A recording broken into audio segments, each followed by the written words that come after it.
Greetings, back again here, and for this video we're going to take a look at the Sega SG-1000, which was Sega's first attempt at a video game system for the home market.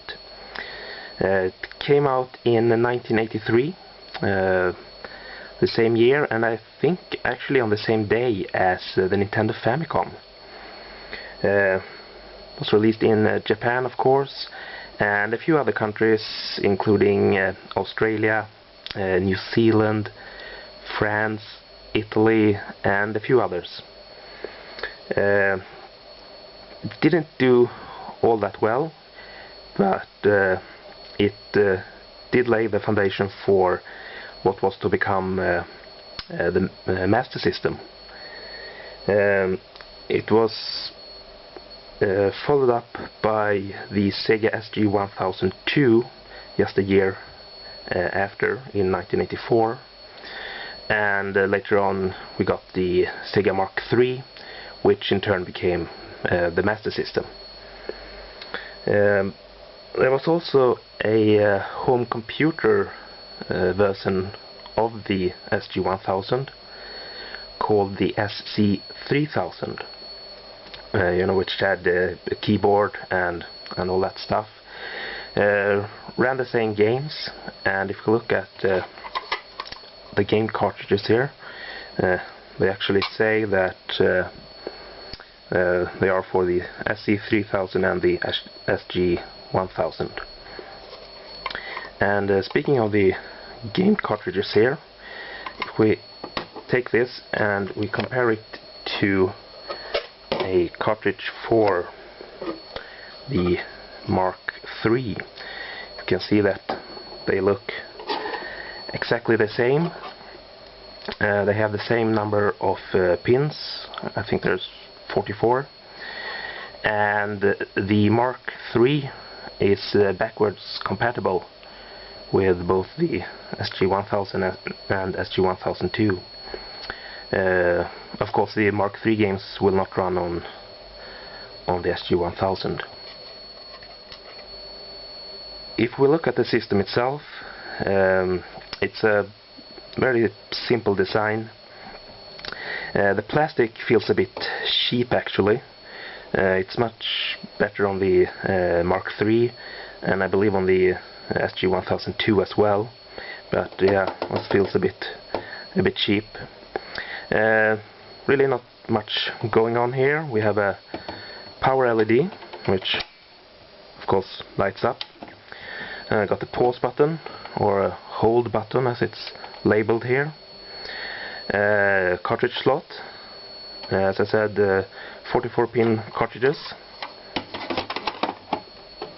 Goes in like that.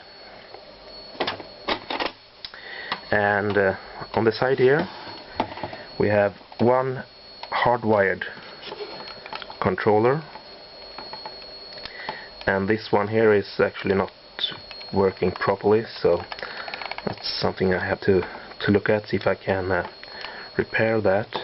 But from what I read, these are not very good. They break easily, and this one has so.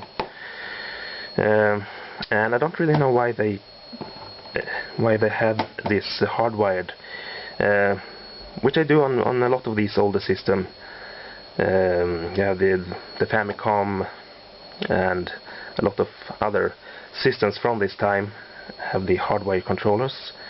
I don't know, maybe it's to save money, but on this it's even more difficult to understand why, because on the other side here we actually do have a controller port for a second controller, and this is a standard 9-pin D-sub connector, like on all the old Sega systems. And with this one I'm actually thinking about cutting this wire here, because as you can probably see here, it's already a bit broken here, so I'm thinking about cutting this and putting a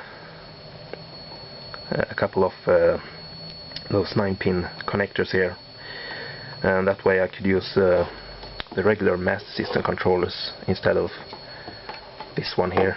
But we'll see, that's for another video. But yeah, if you look at the back of the system, we have the power supply here. This is not the original power supply, this is a third-party one, but this can run on the Master System power supply. Has the same voltages and so on. We have the power switch here.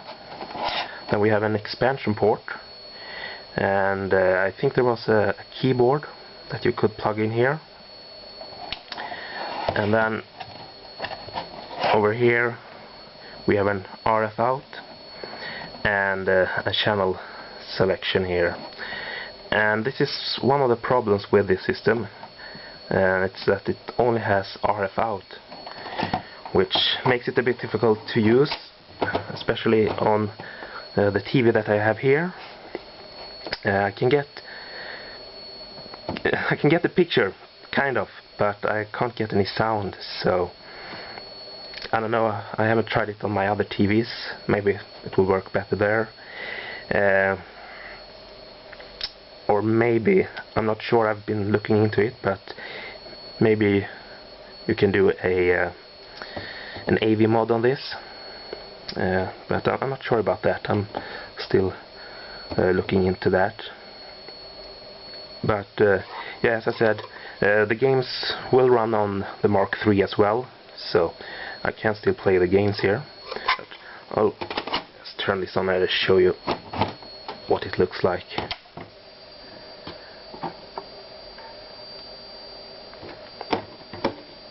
Yeah, that's about all that I get here. So the picture is not looking very good. It's jumping around, a lot of flickering, and there's no sound. But yeah, we'll see if we can do something about that. But yeah, I just wanted to show you a quick look at the SG-1000 here. A fairly rare system, I would say. Not impossible to get hold of, but you won't see it every day. And yeah, never released in North America as far as I know, but there was another system called the Dyna 2 or the Dyna 2, which could play both SG-1000 games and ColecoVision games. So very obscure system, but I think that was the only way to play these games if you lived in North America at the time.